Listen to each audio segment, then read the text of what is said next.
So I'm so glad you guys took the time to sit down. We're going to go through the full buyer process. So essentially every step along the way so you know what's coming. Perfect. And also kind of just what to expect at each time in the transaction. Okay. Give you an idea of what's going on with the market, just to give you a good understanding of what you're getting into here. And I know it's overwhelming, but we'll break it down. And even if you only remember 10% of what I say today, when we hit each point in the transaction, we'll go over it again and it'll be fresh. All right, perfect. Alrighty, so I brought this for you. Awesome. We've got a couple packets that you can follow along with. Don't feel like you have to read every word right now. Okay. Alrighty. So essentially the beginning part is just going to tell a little bit about the team that I'm a part of. I'm a leader on the top real estate team in Connecticut. We sell over 600 homes a year. It's going to tell a little bit about what we do. We've won many awards for our performance, and our motto is demand excellence in every transaction. So you're in good hands. Good. And we can skip through a little bit here. Again, this is information for you to be able to look back on. Working with a local agent, you have access to local market information. We're able to get a lot more information than when you're just scrolling through Zillow and Realtor.com and all those sites. So very important to have that insider info. And honestly, right now, we can focus on the process. This is going to be the most important part to really get a good understanding of. So we're starting with the buyer's strategy session, which is what we're doing right now to get you prepared. And I know you mentioned that you haven't really gone too far into this, but tell me about, I know you've been scrolling through online and finding some few houses here. We did, and as I was scrolling online, I did read one of the most important things is to start getting pre-approved. So I did reach out. I spoke to somebody at, I believe it was Blast Off Mortgage. So yes, so we reached out to Blast Off Mortgage. They had this really easy online application. It took me like 20 minutes. I was able to fill out everything about like our income and our employment, and they actually approved us for way more than I thought they were going to, which is great news. They did a soft inquiry, so that's all set. I have a pre-approval letter, so I know we're good to go there. Okay, I'm really glad to see that you took that initiative and you started the process. You're doing all of the right things. Getting that pre-approval is definitely the first step. You want to figure out what you want to be spending every month rather than going out and falling in love with a home that unfortunately is maybe just right outside where you want to be. Sure. So great first step. I would recommend getting in touch with a local lender that I work with. I can get you connected via email. It's super easy since you just got all of your information and your papers together anyways. It'll be no problem. And I know you're probably thinking you don't want to get your credit ran multiple times. Yeah, that was kind of what I was thinking. I feel like that's just going to hurt my credit, right? So if they did a soft pull, one benefit that credit reporting agencies do is that when you're searching for a home, you can get your credit ran multiple times within a 30-day window. Okay. Only for the purpose of looking for a home. So this doesn't mean go out and get a bunch of credit cards. Within a 30-day window, it'll only reflect as one hard pull on your report. So definitely, I would recommend getting a second opinion just because you're saying how easy that process was. Yeah. Sometimes that leaves some details unknown if they're not asking all of the questions. So it's almost better to be talking to somebody that makes you do the work up front. That way there's no surprises down the road and they ask all that information and review all of your documents initially. So it's a wonderful first step and you're probably going to be pretty close. But again, we really want to make sure we have a local reputable lender who's on that pre-approval letter, because a really good listing agent, when they're reviewing offers, might be advising their clients, hey, I've never heard of this company before. And they might be comparing that to, oh, but this one I'm very familiar with. I know they do a great job. I've actually referred them to my clients before. That just helps you stand out a little bit more if they are receiving multiple offers. But don't worry, I'll send a connecting email. And again, it's going to be pretty similar, 20, 30 minutes, and you already have everything all together. Okay, and is your person competitive on interest rates? Because that is very important to us. Absolutely. They're able to shop around with some of the best rates and programs available. Okay. They might even have more programs available than the people you've already spoken to. Okay. That's why even your local bank, they could provide wonderful customer service, but they just have limited access to competitive rates and programs very often. Got it. Okay, understand. Perfect.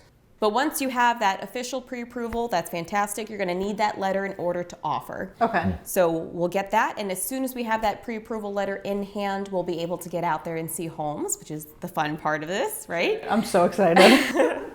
And I know you're comfortable here, but you'll be able to kind of see what you like in a new home and really dive into what you must have. Like I know you talked about, you really want a pool at your next house. Definitely. For the kids and all Keep of them that. entertained during the summers. Definitely. Yeah. And I know, Art, you just spent a ton of time working and improving on this home, which is going to make it really easy to sell.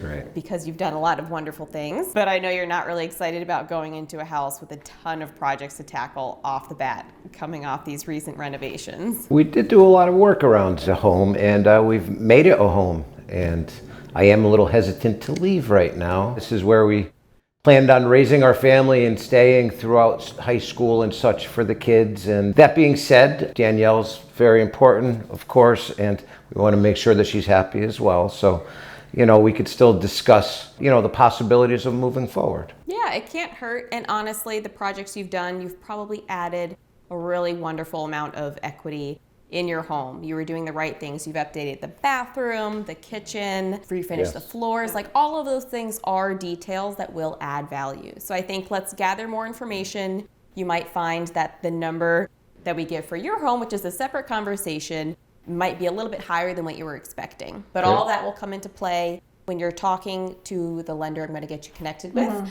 You'll determine if you need to use the proceeds from selling in order to buy your next home. And then from there, that'll just kind of change the approach we have to offering. I was really hoping that we'd maybe be able to close on the new house before selling. I know that moving for us, more for Art, is something he is not looking forward to. So I think that would give us a little bit of a cushion. How do we figure that out if that's something that we're able to do? Yeah, so you'll have to just see if you can hold the two payments at once, essentially. So are you able to purchase the new home, and if your income and debts support a new purchase while maintaining the payments that you have currently, then that's no problem. We can create that gap period. Or we could also be a little bit flexible. We're in a seller's market. So on the selling side, you have some flexibility to kind of state the terms that you're looking for in the sale. So you could possibly find, if you do need to use the proceeds, you could possibly find your buyer first, get under contract, get past inspections, get past all the contingencies, and then have the freedom to search. So at least you'll be able to search, and you've got that peace of mind knowing how much you're going to be profiting from your sale, and you can kind of create that overlap period so you're not trying to move in one day. You might be able to have a week or so. For sure. That's definitely something we would want to avoid. Perfect. All right. But going through again, we're going to go through, see a few houses. Ideally, you find one you love, and then from there, we'll submit an offer. In Connecticut, the offer is actually the contract. So it might sound like a separate document, but just to clarify that we're essentially filling out a contract and sending it to the seller saying, hey, please accept our offer. And if they sign it, that right there is an executed contract. Oh, so then we have to move forward if they sign it. If depending on how the contract is written, so there might be contingencies like an inspection, appraisal, that you might have the opportunity where if something were to come up, to reevaluate and possibly have an out. If you're submitting a really, really clean offer with very limited contingencies, you want to make sure you're offering on a home that you do want to be living in. So this isn't really a chance to think about it for a couple weeks and decide if this is the home for you. If they do accept your offer, you should be wanting to move forward unless something really concerning comes up. There is one thing we definitely would like to move forward with a home inspection, and we would rather not purchase without performing a home inspection. We've heard of some nightmares. A cousin of mine recently purchased a home, and it was a nightmare. Without an inspection, found all sorts of deficiencies he wasn't aware of, and we want to make sure that doesn't happen to us. So we want to be able to submit an offer with inspections as part of that. Yep, the ability to draft up a really clear offer. Each situation is going to be different. So if we're offering on a house that's been on the market for more than 2 weeks, more than 3 weeks, we might have a little bit more flexibility to add in more of those contingencies. The reality is I'm going to educate you on what the market looks like right now. And if there are other people offering without inspections, think of it this way. When you go to sell your home, you're going to want to accept an offer that has the least chance of falling apart. Makes sense, yeah. Which is why people like the idea of no inspections, because it's an opportunity, one less opportunity where things could come up while you're packing and planning for your move. Right. But we'll talk about that a little bit more when we get there. But I totally understand your concerns. We want to make sure the house you're going into is structurally safe and sound. Absolutely. And sometimes sellers have more information. So every seller in the state of Connecticut fills out what's called the property disclosures. And that's them filling out this questionnaire to the best of their ability. So if there's an issue that they're not aware of, it's probably not going to be on that paperwork. But it's a really wonderful place for them to brag about the mechanicals. Maybe they just updated the furnace, the roof. Maybe they had a foundation inspection, or maybe they had the well water tested last year. So that's when it kind of comes into what you're comfortable with. When it comes time to decide if you want to do inspections or not, if there's a ton of information about the home, and a lot of those big ticket expensive items have been done recently, then it might be a different conversation. If you're going into a fixer-upper and you want more information to figure out where you're going to be spending your money, that might be a little bit more reasonable in that scenario. Is there anything creative we can do that's like in between? So not really a full home inspection, so we don't have the contingency, but still have somebody look at it? My husband's handy and he's very good doing lots of projects around the house, but is there like, a way to have a contractor or anything get in there without the inspection? I know you had a contractor you really, really liked. Yeah. It can be tricky if you're bringing a friend of yours, because then if, human error comes into play, if they miss something, you might feel like you're putting some blame on them. Sense. When in reality, a home inspector is not always a licensed electrician or a licensed plumber. So that's a good point. They're giving you the best of their knowledge. They know a little bit about a lot of things, and they're giving information on if things are up to code, the working of the house, and all of that. You could bring along somebody. Some inspectors offer a walkthrough option, which is essentially before you go under contract and offer, you kind of bringing them along to maybe a longer showing time if possible. Really depends on the company if that's an option, that's something that they're comfortable with. The downfall to that is if your offer is not accepted, you're now out of pocket that expense. Oh, because you paid for it up front. Okay. There are other things we could do. You could say, hey, we're going in as is. You'll see that a lot. You've probably heard that term in car sales, things like that. In my personal opinion, it does not mean much. It's a very loose promise to the seller that you're not going to be nitpicky about minor items that come up in an inspection report. Just think of it this way. An inspector is going to note absolutely everything that's going on with the house because they're protecting their interests. They don't want to miss anything. So they're going to note that the screen door doesn't close perfectly, a window latch is broken, there's a cracked tile in the bathroom, all the things that, probably wouldn't really affect your... Yeah, whoever buys our house better not be coming and talking about broken screens. Before the decision process there. But the reality is most people are using as is right now in this market. Again, the seller wants to accept an offer that has the least possibility of falling apart. So if they're going into this, as is does not protect them as much because you can still back out for any reason and you could still ask for repairs. So when submitting an offer with as is, you're not really giving the seller too much more of a reassurance beyond a verbal, hey, we're not going to be nitpicky. It's a very loose wording there. You could add additional wording that's like, hey, we understand that you have a beautiful home with a lot of updates, and we are comfortable with taking on those minor things that are going to come up in an inspection.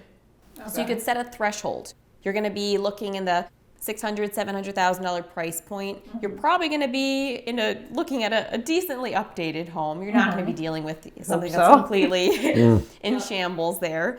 So you could give some sort of threshold of, hey, we understand that we're going into this just to make sure the home is structurally safe and sound. We're comfortable taking on any repair that's valued below $5,000. Oh, okay. So you're still able to have an inspection. You're still able to have an understanding of the home you're going into. But you're telling the seller, hey, we're going to be reasonable. We're not going to back out, ask for any credit or repair for any single line home inspection item that comes up valued under X. Oh, okay. And That might be a good way. Is going to be what you're comfortable with. I'd say if, it's $400, there's probably going to be some items that we come won't up be crazy about it. True. But setting that threshold where if, again, your concern is structural or something like that, you'll at least be covered there. Okay. In terms of, let's say the water heater needs to be replaced. We're looking at $1,500, $2,000. Are you not going to buy the house because you have to spend a couple grand? No, of course not. If there's a high level of radon, a system is going to be between $1,000 to $2,000. Again, that similar range, unless the home is large enough where you possibly need two separate systems on either side. So figuring this information out is wonderful, and you can have it to know exactly how to prepare for it and what costs come up. Okay. But the reality is you're not going to be buying a new construction home at that price point directly on the shore, which is where you want to be. Yes. So with that in mind, all of those things are going to be what we're considering for each house individually when we get to that point. Okay. Beyond that, you can strengthen your offer in other ways as well. So right when you go under contract, you have 3 days to get your deposit over, and which makes your contract legally binding. Okay. That can be a personal check to start. It can be sometimes an electronic deposit. It's going to depend on the company on the other side. That needs to be done immediately. It should not be something you wait until the 3rd day for. The expectation should be as soon as we're under contract. If you have time that afternoon or the next day, that should be your immediate next step. Okay. Because in that time frame, again, we've got this document signed, but it's still a limbo period. So we want to get it locked in so you know that it's a done deal. After they have the deposit, you're going to, if you are doing inspections, have a period of time to have inspections completed. In the market a couple years ago, you might have seen 7 to 14 days on there. Right now, that's very, very uncommon to see such a long period of time. And again, think back to the seller's mindset. If they have to wait 2 weeks to see if you're even going to stay in the deal, that's a very long time. Yeah. So what's a more common time frame now? I'll put sometimes 2 days to 4 days. You can find an inspector to do it in that amount of time? I have really strong relationships with my inspection and other business partners. Okay. So what I'll do is even before submitting an offer, I'll send my inspector a text and say, hey, can you pencil me in on the schedule for Thursday? Cool. We're submitting a really strong offer. I'm very confident. I can let you know tomorrow for sure. And I kind of hold that spot for them. And then now to a seller, if they're reviewing multiple offers, they might be able to find out in a week, or hey, we'll know by tomorrow or the next day that they're going to be going through. Like, that's a much more reasonable time frame if you are going to be including inspections. Yes. Again, you're trying to target every term to be as appealing to the seller as possible. It's not just about price. Every little detail matters. From there, after you have your inspections done, if you're having them, typically buyers will wait after the inspection to order the appraisal. And the thought process there is that those are your 2 out-of-pocket costs during the home buying process. You have your down payment and all those numbers you're going to talk about with your lender, but your inspection will vary depending on the size of the home, whether you're going to have a well, septic inspection, that's at the property. The mindset is that they don't necessarily want to shell out more money for the appraisal without knowing that they're going to be staying that we're going in to the move deal. forward. Okay. To make your offer stronger, sometimes people say, hey, we're going to order the appraisal immediately because they want a really quick closing. So you can speed up the process. Do you know what you're talking, like out of pocket for an appraisal? Is it? Yeah, an appraisal varies between $450 to $600. Again, it's kind of going to depend on the exact company and situation there.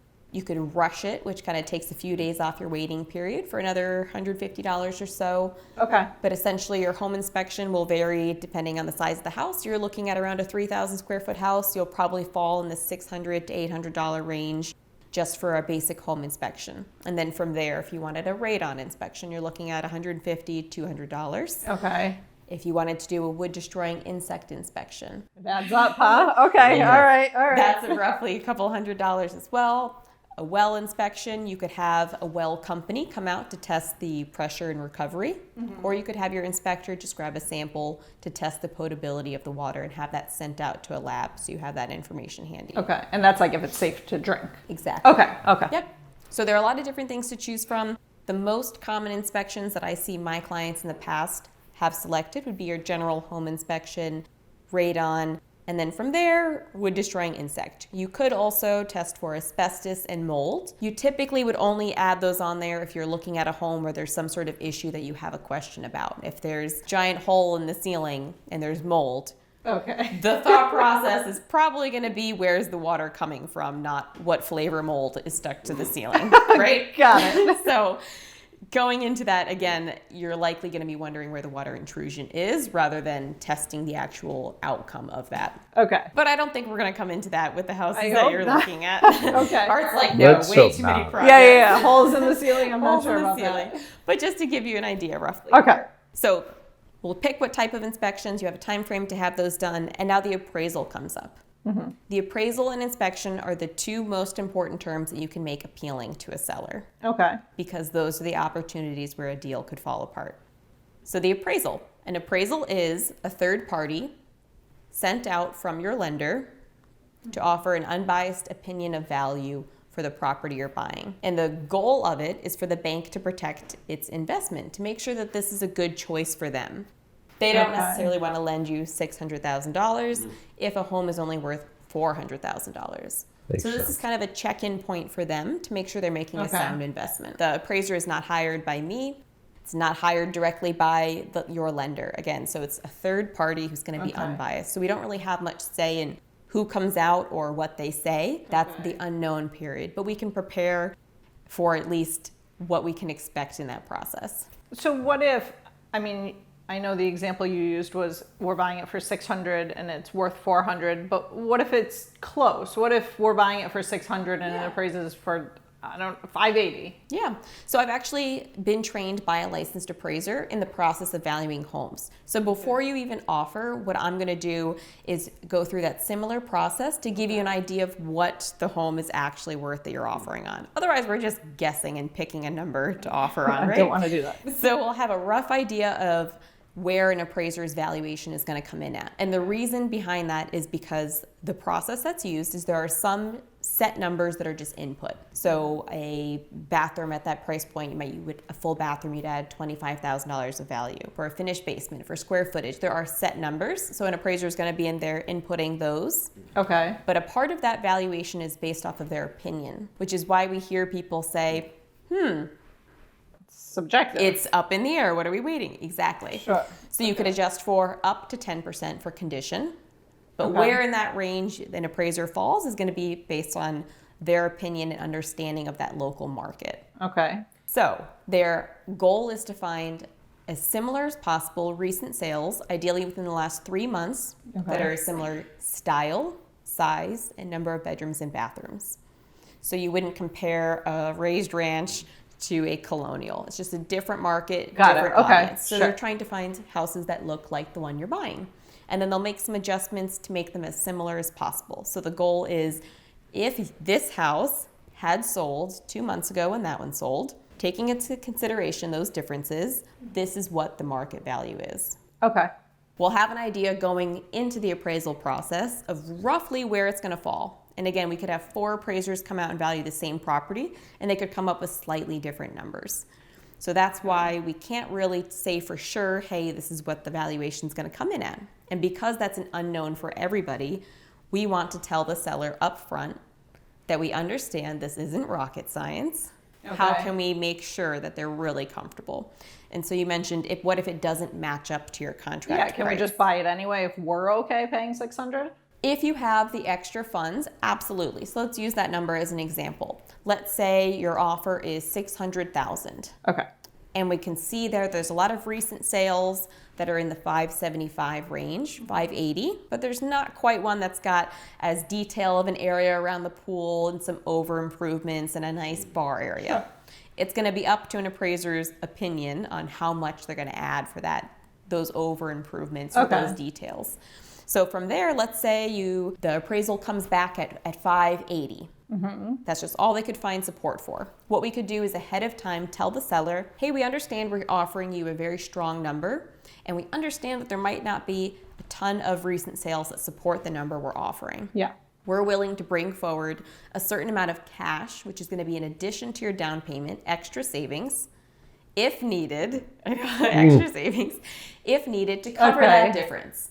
So it's telling the seller, okay, this is just extra reassurance that I'm going to get as close to this contract price as possible. Okay. Which is why you could have somebody come in and offer $1 million for that same property. But if they're getting a loan for it and the bank is never going to have the supporting data to actually appraise it at $1 million, that offer is not really that strong. So Makes sense. Not always about the highest number. Okay. Yeah, we want to make sure we're strong terms and still, of course, Yeah. that's probably coming in at value, and typically a winning offer is a little bit above value. Okay. So, but we'll look at that like on a house by house basis. Like we won't always have to bring extra money. Nope. And honestly, even if you tell the seller ahead of time, hey, worst case, we're willing to, doesn't mean that you're going to have to use it. It's only once that appraisal okay. comes back and we get that number where that'll come up of if it's something that needs to happen or not. Okay. Now, that number will range. Some buyers will say, I don't care what it appraises at. We have a ton of savings. We're all in. We want this house. We are not those buyers. Yeah. Which is a little bit scary, which you Okay, picked up on yeah. correctly. Because if you have an appraiser that maybe doesn't know the area and perhaps comes in at the very low end and you're not Sure. comfortable being on the hook for, a chunk of change. Yeah, whatever it is. Which we hope is not the case. But the reality is you could set some sort of threshold of, hey, we understand we've got, $60,000 of savings. We'd be comfortable using them. We'd love not to. But worst case, let's put this on there. You Okay. can find some number there. Yeah, we'll have to probably Yeah. talk about that and just see. Talk about it with your lender, get an idea of where you're comfortable. If that house needs a ton of renovations and you're going to want some extra cash, it could change for each house as well. Okay. So once Cool. we're past the appraisal process, that's pretty much the biggest headaches right there. Okay. Now then you're going to be discussing with your lender. They're going to need some updated documents from you. It's so important to respond to them as soon as possible and get them those documents immediately because they're not able to submit your file for underwriting or to start working on everything without all of that information. So if they're waiting on one pay stub or one tax document, they're not even starting the rest of it until they have all of your information. So it's really Okay. important to treat that with a sense of urgency. You should be getting things back to them within a day or two max. At Okay. your earliest possible convenience because the closing date is something we have agreed to with the seller. The seller does not have to agree to an extension. So we need to diligently be working Okay. to meet that deadline. And of course, scheduling and if things change, that's kind of a loose understanding. I wouldn't recommend scheduling a moving truck for that date right now, 4 Okay. weeks out. Okay. But as we get closer, we'll really be able to iron down exactly what Okay. that day of the week is. When gonna do we be. know when we're closing? So once we have the appraisal back, that's going to get sent over to your lender. They're going to review it. And from there, you're going to be getting your final clear to close, your final loan approval. Okay. And that will take a few days. Typically, again, it depends if there's a weekend or what part of the week it falls on. But from there, once you have your clear to close, if a seller wanted more time and your closing date is 2 months out, you might just be hanging out for a month waiting to close. Okay. If you have a standard, 21 to 30 day closing here, you're probably going to be closing within a few days of getting that final clear to close. Oh, okay, cool. And as we get closer there, you're going to have within 24, 48 hours of the actual closing date an opportunity to see the house again. So it's going to be your final walkthrough. This is to make sure it's in same or better condition as when we saw it at the showing or inspections or other times we've been there. We want to make sure they removed all the items they were supposed to. If they were supposed to leave additional furniture or something that was agreed upon, we want to make sure that stuff is there and that it's just in the condition that's ready to close. There's no burst pipes, nothing scary like that. Okay. It's your one kind of final look before you send the money and have that home be yours. Gotcha. And then after your final walkthrough there, it is your home. In the meantime, through all of this, you're going to be working on getting home insurance. Your lender will need that. So you can Okay. shop around. You'll have an opportunity to kind of figure out what company you'd like to work with there. And again, you're going to be working and getting an attorney lined up in Connecticut. Attorneys handle closings. They're going to be ordering your title search for you. That means that they're going to make sure that nobody has claimed to own the property. There's no contractor liens, nothing like that. It's the seller's job to provide clear title. So if something does come up, hopefully it's something that a seller can take care of, but that's not necessarily going to be a burden for you unless it's such a big issue that the seller's not able to tackle it. But again, your deposit is protected through all of that if an issue were to come up, and that's just something we tackle as it comes. Great. Got it. Did you have an attorney that you have in mind to work with? So I know my cousin just used one.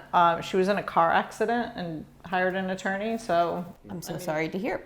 it's okay. She ended up fine and she got a nice settlement out of it. So Nice. I was thinking, could we just use that person? It sounds like they're very good at their job. Yeah. But what I would recommend is using a specifically real estate focused attorney. Could they handle your closing? Possibly. Could they do a decent job? Sure. But it's really important to work with somebody who works with real estate closings every day because if something did come up, Got you it. want somebody who's ready to tackle those potential issues head on with local current expertise. I just thought an attorney was an attorney. Yeah, no, they all All have right. different areas of expertise. I'll send a connecting email with Matt, who I use all the time. He does a fantastic job for my clients. Perfect. And through this process, you're able to use any person that you would like. So your lender, if you find somebody else that you have a really trusted relationship with, of course you're able to use them. But if you're just kind of going around online, the one reason that I say the people that I work with do a wonderful job, because they want to do a really good job to earn my business in the future. So they're going to answer the phone past 5 p.m. and on weekends when a lot of real estate happens. If you're going online and you get connected to somebody who lives across the country, who's never going to bump into you, who might never work with me again, are they going to be as They don't invested care as much. I get you. in doing a really thorough Makes job sense. for you? Same with inspectors. They are not all created equal, just as real estate agents. Very often, certain companies have a ton more training and expertise. If you're having an inspection, it is crucial to have somebody with a really strong knowledge base. Otherwise, you're wasting your money and potentially missing out on an expert coming through and catching some things that might not be noticed by the cheapest option. Yep. So Okay. again, throughout this whole thing, having that trust and relationship is going to be a little bit more important than finding the cheapest person. Yeah. If you'd like me to review anybody that you really strongly want to work with, that's a possibility. Again, I like a transaction to go as smooth as possible, and there are unknowns that we don't have control over. But I would strongly recommend trusting me with my with my referral Your group partners. of your team of people. I have a very strong team to support us. Okay. Leverage and lean on me. Awesome. Okay, so yeah, that's- we would definitely do that. Perfect. That's kind of the rough process there. Okay. We'll go over what a contract looks like so you're familiar before the offering process. And this really leads us to, do you have any questions at this point? I don't think so. The only thing that I really want to make sure of, because this was so much information, are we going to like also go through this step by step? Yeah. You know, if we find a house, like you're going to still walk Absolutely. us through. Okay. Because sometimes doing things in real time is just easier to manage than looking at this whole process. Because Yes. this is Definitely. a lot. Once we hit each stage in the transaction, I'll kind of go through everything that I just went through. Okay. You'll be able to actively decide what you want to do at that point, and if you want to.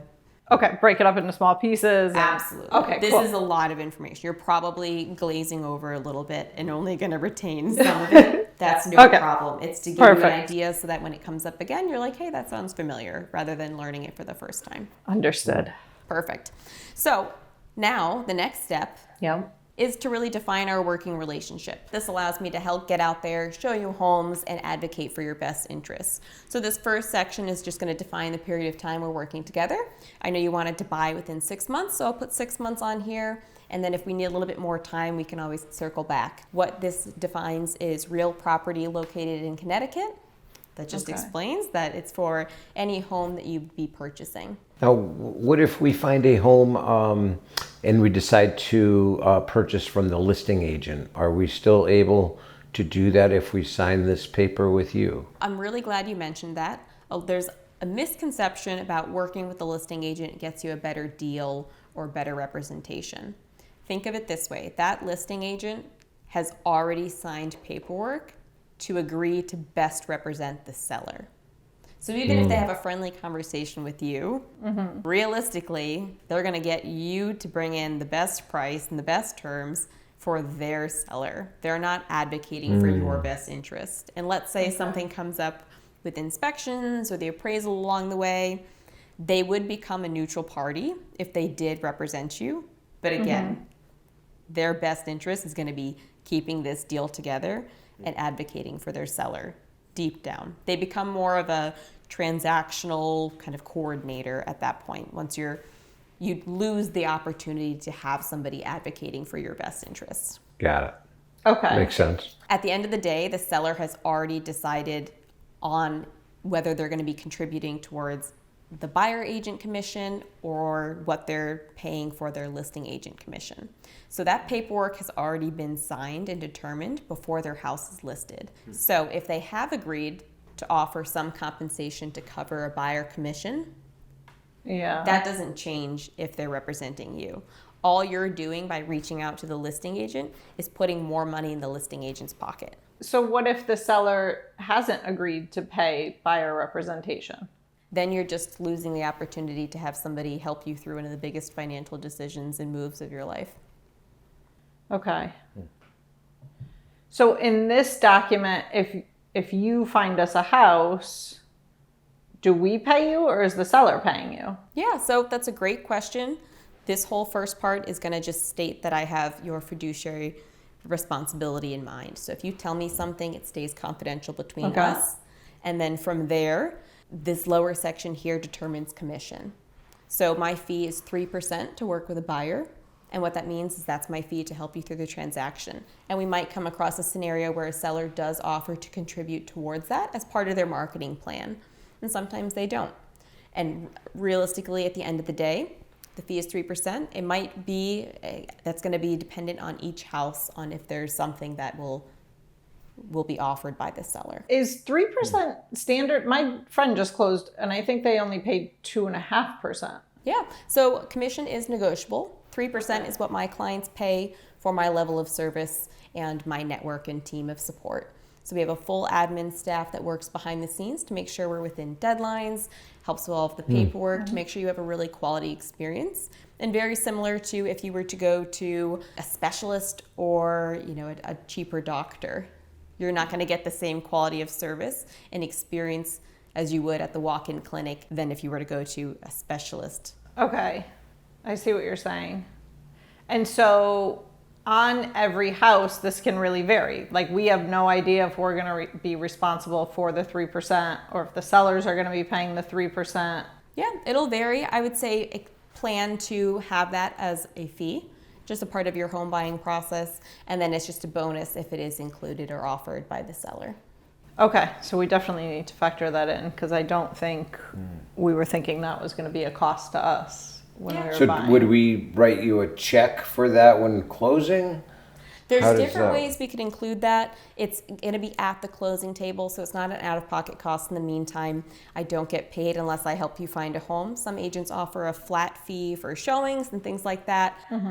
I get paid once I do my job and find you your next home. So don't worry about any of immediate expenses related to that. Okay, and what if we want to see a house and you're away for the weekend? Yeah, great question. So I have a full team of support, which means that if I'm not available or if I'm already booked at a certain time slot, I would have a colleague of mine step in and you'd still be getting the same fantastic service that you would if I were to be there personally. But we're not going to miss out on a house. Absolutely not. Okay. Nope. It's my responsibility to make sure you have access and have that support throughout the whole process. And it'll be through me and my team along the way. Okay. Are the buyer's agent's fees able to be rolled in with the mortgage? Sometimes, yeah, we could ask, depending on the situation and if there are multiple offers and things like that. If it is rolled in, the property just has to appraise at that 3% higher. So it could be beneficial to keep that separate. Okay. Again, it's really going to come down to the property. So we'll talk about that and the strategy of where it's best to kind of approach that when we get to the point of offering on a house. Okay. And you said this contract is valid for how long? So you're going to be searching for 6 months. We'll have it here for 6 months. If for some reason we need a little bit more time, we can always circle back and extend it. If at any point while we're working together, either one of us find that we're not a good fit any longer, we can decide to part ways. I've never had that happen. Okay. I do a very good job for my clients and they're very happy. But if this is just simply stating the agreement and defining our working relationship while we are working together. Okay. I mean, would it make more sense to just do it for like a month just to see how things go, or? I mean, realistically, I've explained everything that I'm able to offer and bring to the transaction process in terms of the value. Are you going to be able to find a home in the first month?